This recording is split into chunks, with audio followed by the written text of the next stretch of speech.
কাতলা মাছগুলোকে আমি নুন হলুদ দিয়ে মাখিয়ে রেখেছি। এবারে কাতলা মাছগুলোকে আমি ভেজে নেব।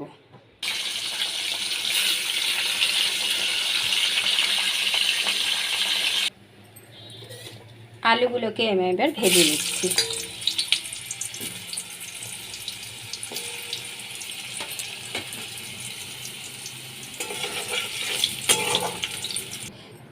আলুগুলো ভাজা হয়ে গেছে। এবার আমি এর মধ্যে 15-16টা বড়ি ভেজে নেব।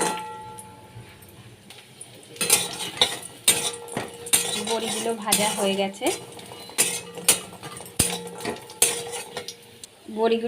হয়ে গেছে। এবার বড়িগুলোকে আমি তুলে রাখবো।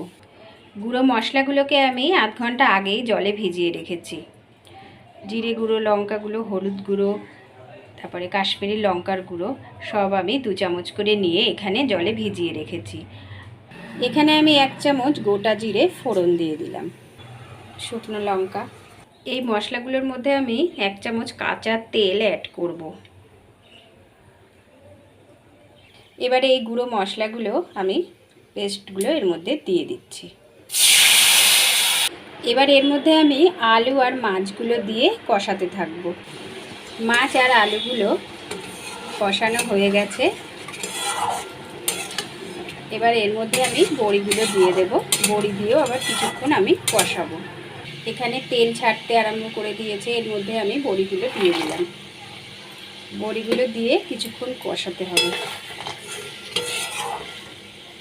এবার এর মধ্যে আমি 1 বাটি জল দিয়ে দিলাম। আমি 10 থেকে 15 মিনিট ঢাকা দিয়ে রাখবো।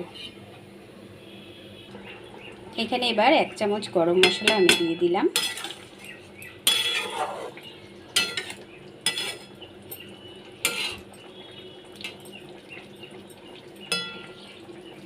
বন্ধুরা, রেসিপিটি যদি আমার ভালো লেগে থাকে অবশ্যই সাবস্ক্রাইব করবেন, লাইক করবেন, কমেন্ট করবেন।